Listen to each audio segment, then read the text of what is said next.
welcome to The Beacon, the podcast brought to you by the Oxford International Relations Society. I'm Liddy Sheehan, and our topic this week is counterterrorism. Today, I'm joined by Professor Louise Richardson, Vice-Chancellor of the University of Oxford and a specialist in international security with an emphasis on terrorist movements. Her works include What Terrorists Want, Understanding the Enemy, Containing the Threat, and Democracy and Counterterrorism, Lessons from the Past. Her works have earned her awards including the Summer Prize for work towards the prevention of war and the establishment of universal peace. Professor Richardson, thank you very much for joining us today. My pleasure, delighted to be here. Now, when discussing counterterrorism, I think a good place to begin is by defining what is terrorism and what makes a terrorist, because this can mean many different things to many different people. So in your view, what is a terrorist? Well, I define terrorism quite simply as the deliberate targeting of non-combatants for political purpose by a sub-state group. But I readily recognize that the definition of terrorism has been a loaded term, always has been a loaded term, and it's precisely because the international community has been singularly unsuccessful in agreeing on a definition. It's one of the reasons why international collaboration against terrorism hasn't been as good as it might be. You note from the definition I use it simply in a fairly neutral way about the tactics that are used. So I think it's the means that are used and not the goals that are pursued that should determine whether or not a group is a terrorist group. Now, not everybody would accept that approach, and it's precisely because people have been unwilling to label a terrorist group, a group whose goals they consider legitimate, that we have had such a difficult time in forging international collaboration. My own view is that the legitimacy of the goals is entirely distinct from whether or not a group is a terrorist group. I would argue that some terrorists have pursued goals that many people would consider legitimate, but the fact that terrorism is such a loaded term, people have been unwilling to attach it to groups, even groups that deliberately target non-combatants for a political purpose, if they think their goals are legitimate. Mm-hmm. Now, talking about the goals of terrorists, you yourself grew up in Ireland, and I believe you said in the past that at one point as a young person you could sympathise with the goals, for example, of the IRA, even if you didn't necessarily sympathise with their methods. Now, when thinking about counterterrorism, what would you say it was? What were the deciding factors in meaning that you didn't ultimately sympathise with this kind of terrorist movement? Well, I think the fact that I share the goals of the IRA, the goals of the IRA at the time were a united Ireland. Those were also the goals of the Irish government and all the major political parties in Ireland. So their goals had widespread acceptance within the south of Ireland and within the Catholic community of Northern Ireland. Their tactics, however, didn't. The deliberate targeting of civilians to achieve those goals did not have widespread support and has even less today. So I think it's one thing about sharing the goals, it's quite another to approve of violent tactics to achieve them. On that note, you could say that, I think, for example, in surveys, a lot of Sunni Muslims have said that they maybe agree with the idea of a world caliphate or a world Islamic state. And yet, obviously, the majority of Muslims do not agree with terrorism as a tactic. Would you say that that we can find a way to do this, a similar thing to what the British government did, to actually find a middle ground between the aims and our aims? And what would you say are the right steps that we can take? Well, as a Democrat, I believe that politics is the way to effect change. And so it's entirely legitimate that people have goals that are at variance with those of the state. They're entitled to have those views. They're entitled to mobilize politically to try to achieve those goals. And people who disagree can counter politically. It's where they're prepared to subvert the state by deploying violence that I think one has to respond. So I think it's very important not to assume that because somebody has a view, whether it's sympathy with the caliphate, sympathy with the United Ireland, or what have you, that they're necessarily a terrorist. They're not, I would argue, and it really creates a self-fulfilling prophecy if we start treating people as suspect because of particular political views they might hold. And previously you've spoken out criticising the prevent strategy, for example. What would you say, where would you say, is this, it goes wrong in a similar way in that it's unaccepting of differing views, and how can we combat the threat of terrorism whilst being open to different views? Well, I'm entirely sympathetic with the goals behind the prevent legislation. I just think the legislation itself is wrong-headed and doomed to be unsuccessful for a couple of reasons. I worry about it for a couple of reasons. From a university point of view, I really worry that our Muslim students may feel themselves suspect and therefore be afraid to, or reluctant to avail themselves of the welfare resources that are available in the university for fear that they might be fingered in some way. I think by treating a society as suspect, we're undermining our own values but creating a problem for ourselves, because the best source of intelligence is the loyal Muslim community. The best source of intelligence against any small group is the broader group within which they operate and from which they recruit. But from the second point is that from a university point of view, I think it is antithetical to the principles of a university to try and constrain legal speech. I think universities are places where all legal speech should be welcomed, because they can be countered, they can be heard and countered. I think as teachers we can model to our students how to respond to views they find objectionable. So I think universities are the one place where these views can be heard, can be openly challenged, and should be.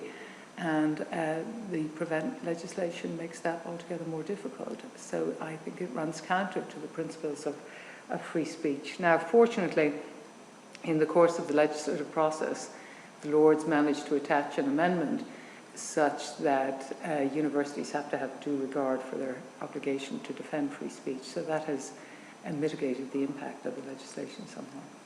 Thank you. And in the past, I believe you were highly critical of the US response to 9/11. I think you said that, in a way, the policy served to falsely portray the threat of terrorism in a way that wasn't helpful for countering the threat, because it just created a culture of fear. But obviously, 15 years on from 9/11, terrorism seems to be just as much of an issue today, if not more so. We've had attacks in Paris and Belgium, and it really seems like it's a major threat. Would you still stand by the idea that we shouldn't be overplaying the risk of terrorism? Yes, in a word. Again, I would say that I fully understood the reaction of the American government. I think any American government after that extraordinary and unprecedented atrocity would have been moved to act strongly, but I think that by declaring war on terrorism, which is after all a tactic, and terror, which is in fact an emotion, the US was in fact overreacting, was declaring a war that it could not win. And while it is true, of course, that we see a great deal more terrorism today, I would think at least part of that is as a result of what has happened in the intervening years. The war first in Afghanistan and more particularly in Iraq, that was justified in terms of the response to 9/11, has ended up redrawing the map of the Middle East entirely. Which is not to say that there's nothing we can do against terrorism, but ultimately I see it as a political threat rather than a military threat, and that by responding with the military, I think we're actually elevating the stature of the terrorists. When the most powerful countries in the history of the planet declare war on what was, after all, a fairly motley collection of extremists living under the sponsorship of one of the poorest governments in the planet, I think we're elevating their stature to a degree of which they could have only dreamed. So terrorists are invariably weaker than their opponents. If they weren't, they wouldn't be terrorists. If they had broader support, they'd launch a guerrilla campaign. If they had mass support, they'd launch a political campaign. It's precisely because they're weak and outnumbered that they deploy terrorism as a way of exaggerating their influence and having, by committing atrocities, making the psychological impact than an objective assessment of their capabilities would suggest they're capable of. So I think we have to resist the understandable desire to exact vengeance and to respond forcibly to an atrocity, and instead take our time, assess the risks, and think from a more long-term perspective, how do we prevent terrorists growing, and rely on more behind-the-scenes policies like good intelligence to counter them. So if you define terrorism as a tactic, would you say that ultimately, how do you see the future of our counterterrorism strategy? Would you say that terrorism is something that will just always be there, and all we can do is just minimize the threat at any given time? Well, again, I think, yes, in a nutshell, terrorism is a tactic, and it will be used as long as it's effective. But there's a lot of things we can do. We can rely, first and foremost, I think, on good intelligence. Secondly, we can strengthen our defenses. I mean, the fact that there hasn't really been a serious terrorist attack in the US in 15 years would suggest that security cooperation and our defenses are very much enhanced. In this country, again, the intelligence is second to none. This doesn't mean we'll be impervious to another terrorist attack. We cannot live in a free society and be immune to an attack along the lines of that which occurred in Paris and so on. But what we can do is ensure that when this happens, that the population is resilient, that we understand the risks, that we resist the temptation to exact revenge, which is what motivates terrorists in the first place, and not be sucked into this spiral of violence.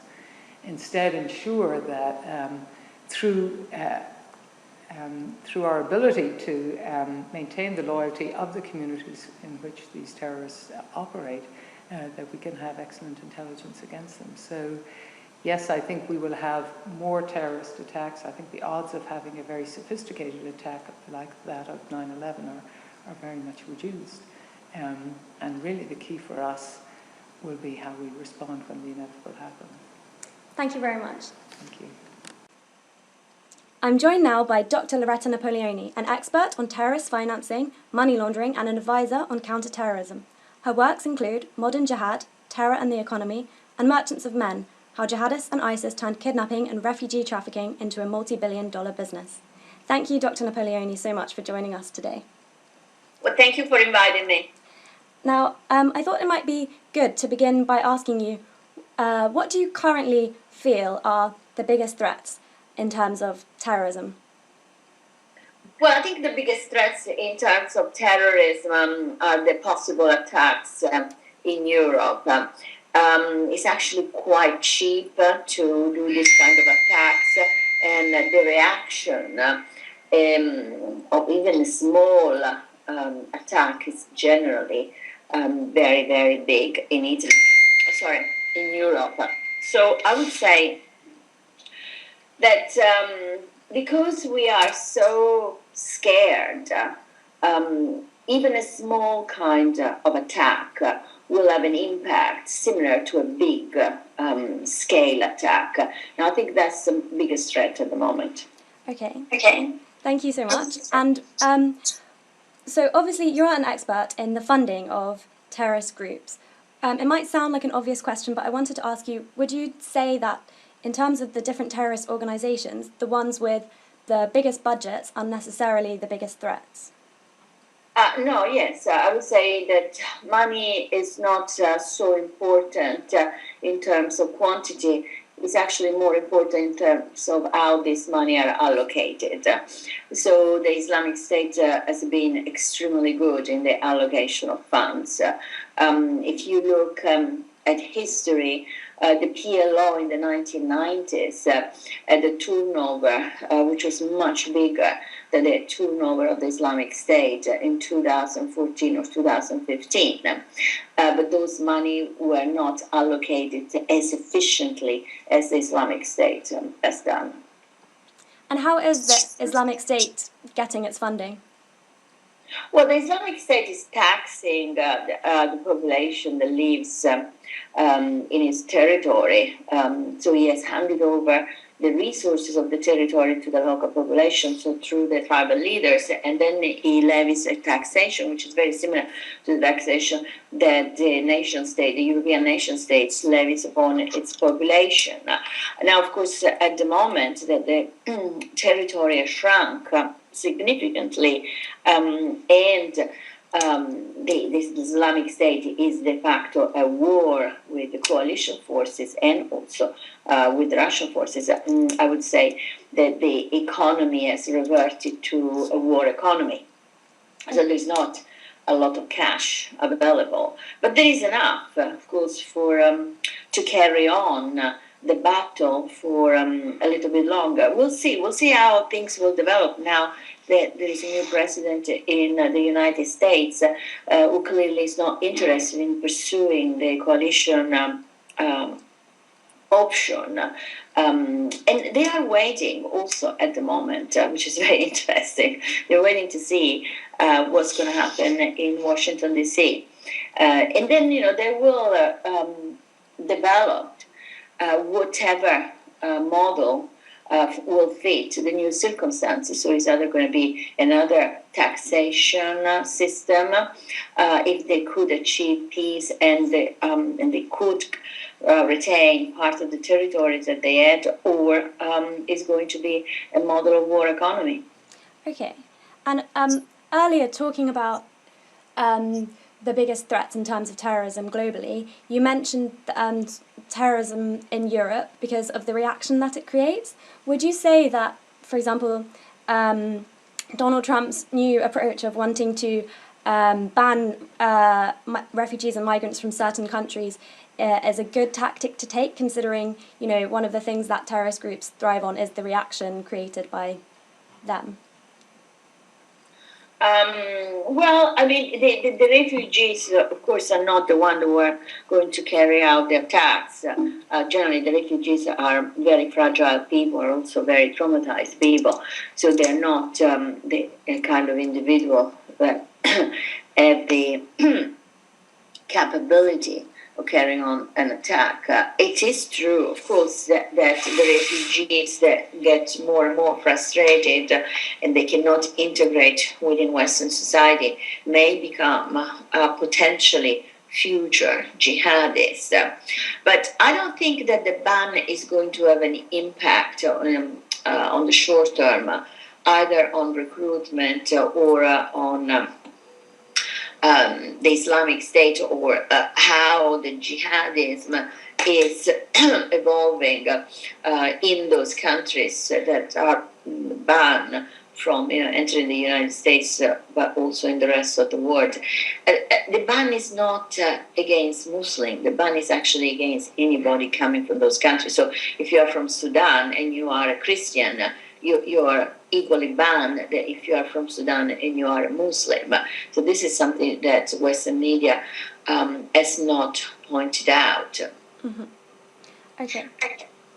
And just going back to what you said earlier, talking about the financing of terrorists, we talked about ISIS and how they derive a lot of money from taxation, but how did they get to the point where they had enough funding to actually be able to build a state?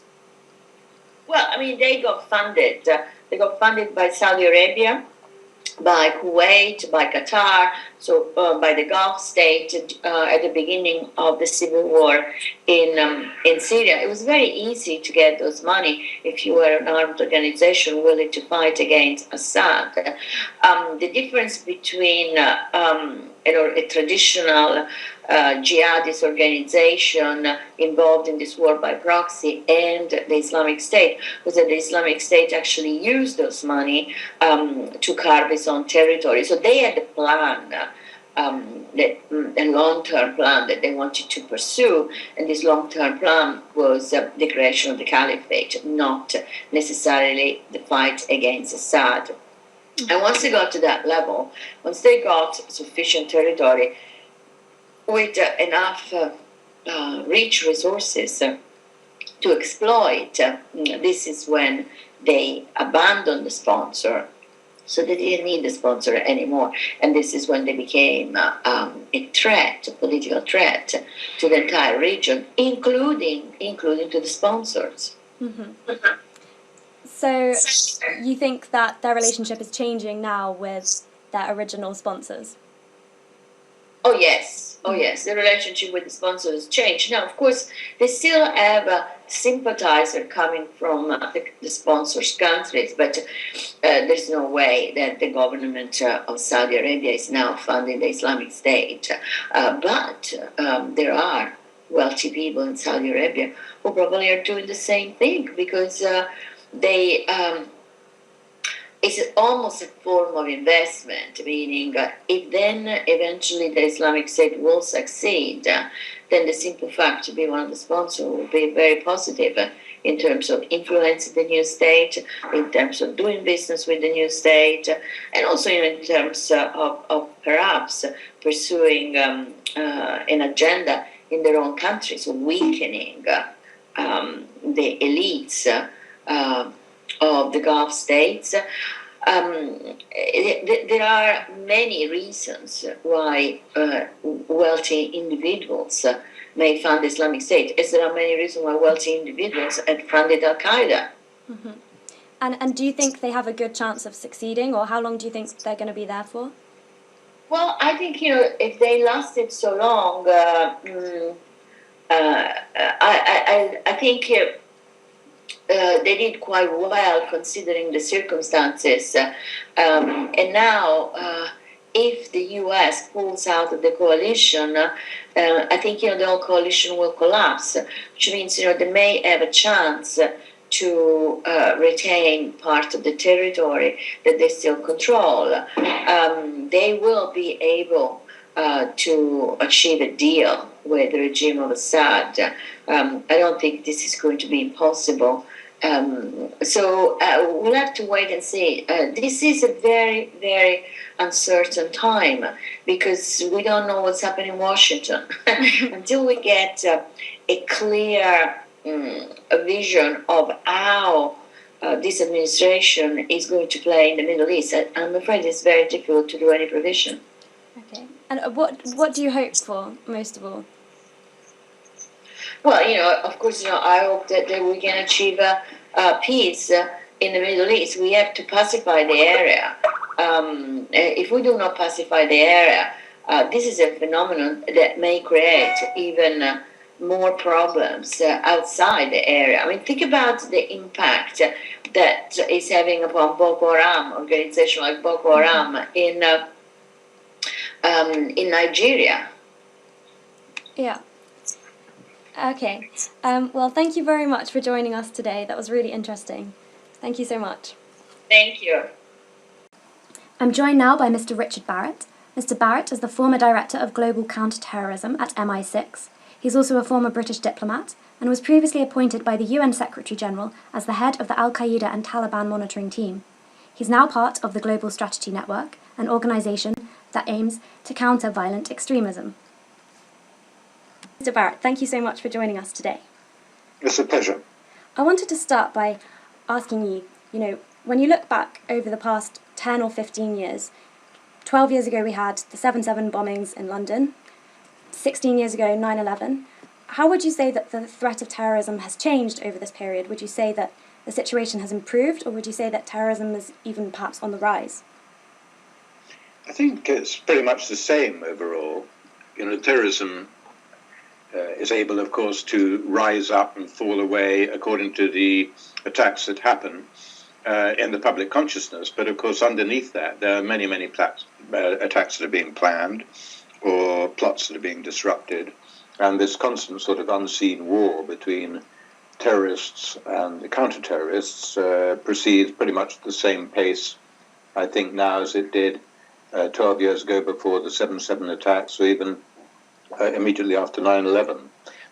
But of course, there are differences in this, in that after 9/11 in particular, there was very much a military response. There was a desire to hit back, strike them, knock them out, kill them, all this sort of thing. And I think over the years, that understanding of the effective countermeasures has changed from being a purely military solution to being one which is much more nuanced and looks much deeper into why people become violent extremists in the first place.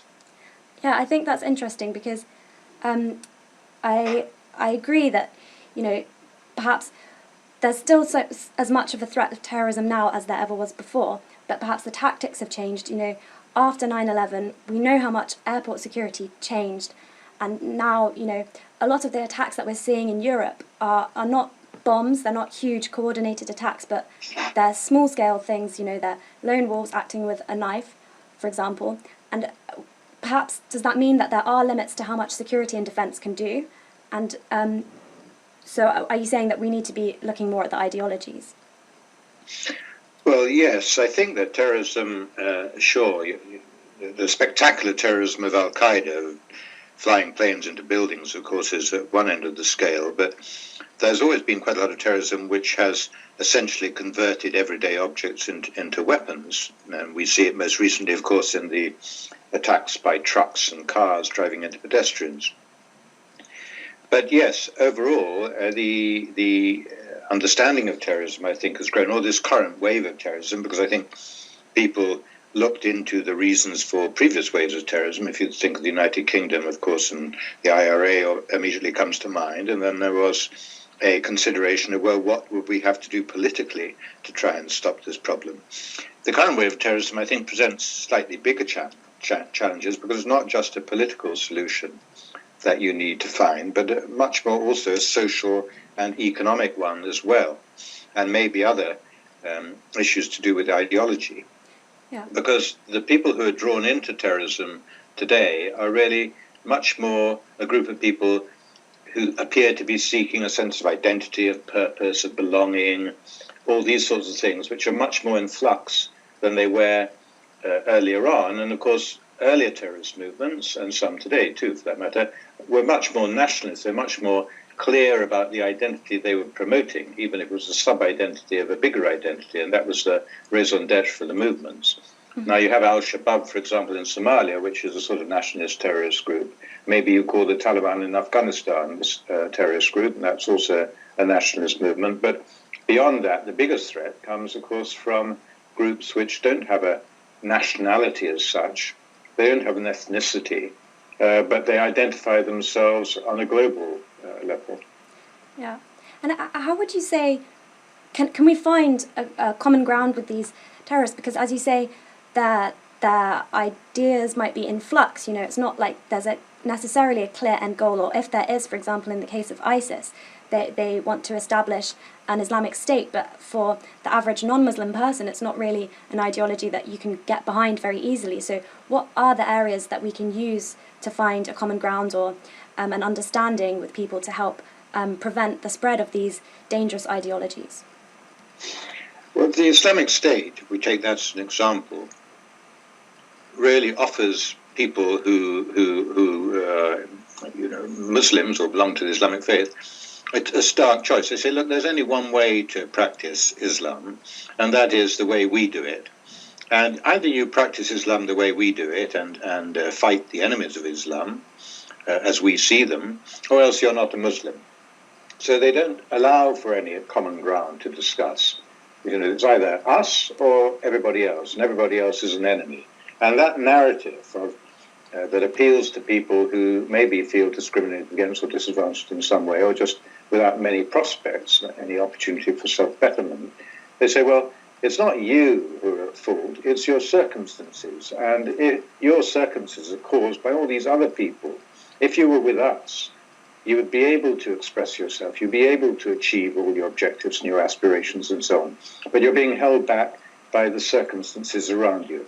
And therefore, it doesn't matter that those people call themselves Muslims. They're not Muslims. They only pretend to be Muslims. So they try to then intertwine the sense of hopelessness, if you like, or failed ambition of those people and their confused identity into a religious ideology. And that is a very, very stark approach, which allows very, very little room for anybody to discuss with those people who are attracted to it, well, actually, there are better ways forward. But if you can get them early enough and show that there is opportunity, show that all the circumstances that affect them personally affect many, many millions of other people, and it's all our duty to try and make them better, then I think perhaps you can undermine the Islamic State ideology. But it's difficult to have any sort of discussion or dialogue with people who are on the extreme like that, because they don't acknowledge that there's any other way forward. Yeah. I think you're right when you say that these are the kind of approaches that we need to be taking. However, I think I hear a lot of counterterrorism experts saying that what we need to be addressing is the ideologies, and we need to be understanding what makes a terrorist. But I think political events over the past year or so have shown that the general public doesn't like listening to experts on a lot of issues, social, political issues. So I think naturally when people see on television attacks which maybe it might not actually have as much of an impact as they appear to have on television, in the media, the public like to see huge reactions, strong reactions, for example, and how do we go about creating a balance between what the public maybe want to see emotionally when they see terrorist attacks, but what we actually should be doing long term? Well, yes, of course, the public do want an immediate response. They don't like to be frightened, and they want to be reassured, and they think that a heavy hand and a clampdown on these people, whoever these people are, will solve the problem. But we know that that's not true. So a politician may attract votes and support by saying, well, I'm going to take a firm stand against terrorism. But actually, what does that mean? There are no politicians out there who are taking a soft stand on terrorism. Everybody wants to do something about it. Mm-hmm. But, of course, the public are encouraged to think there are easier solutions than are being adopted. But that is very dangerous, because then the public is always disappointed. You can't have 100% assurance against terrorism. So, really, you set yourself up for failure by offering to provide that. So, I think there's a big job for politicians, maybe for the media as well, though the media isn't out there to do that, but for politicians and other community leaders to explain that terrorism is a bit more complicated than that there will be terrorist attacks, and the activities of the state try and limit those attacks as much as possible. But there will be some more, and therefore you try and build social resilience, you try and get people to understand that that you shouldn't stigmatize whole communities because one member will commit a terrorist attack, for example. And also you need to look more closely into, if you have a family of 6 siblings, why is it that 1 or maybe 2 may go off to join a terrorist group while the other 5 or 4 do not? They're facing exactly the same circumstances, they probably have the same levels of education and so on. So without that deeper understanding and without some sort of public understanding that you need to have that better knowledge, I think it's quite difficult for getting the community as a whole to say, this is a problem. It may be at a peak, it may be at a sort of middle level, or it may be in a trough, but anyway, it's a problem that we have. And we sort of are all aware of it. We do what we can in our own small way and hope that the state is doing something more particularly effective in preventing further attacks. Thank you. And just going back quickly to your past, your background, and you said, you've worked for the British government for 30 years, I believe, and you mentioned how our approaches have changed. Initially there was more of a military approach.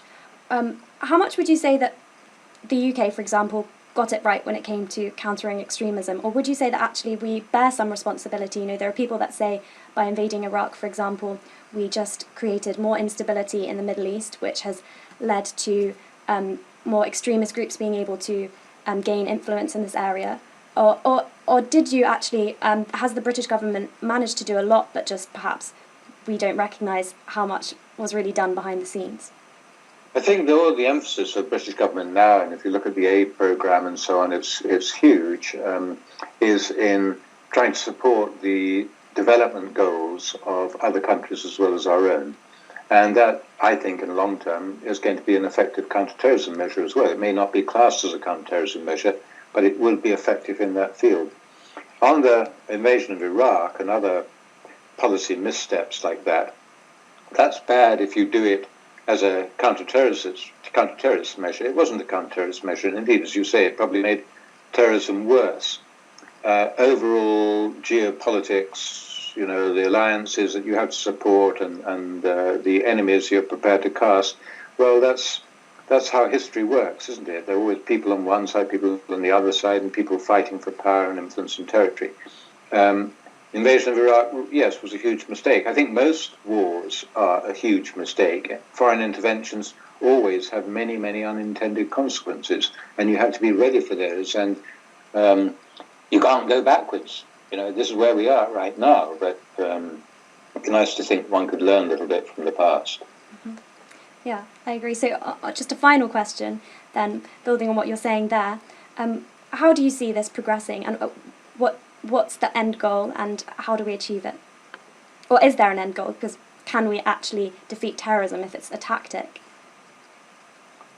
Yeah, terrorism is a tactic, you're right. Why do people become terrorists? Because terrorism is a successful tactic, and it gets a huge amount of attention and causes a lot of fear and intimidation and so on, and therefore you can achieve political goals with relatively small groups and small effort.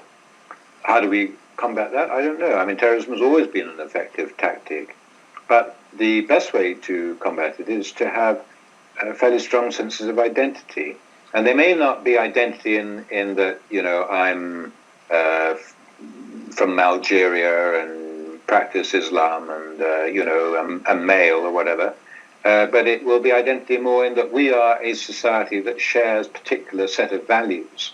And those values include good governance, proper justice, equal opportunities, all that sort of thing, the universal values that we enshrine in the UN Charter and so on.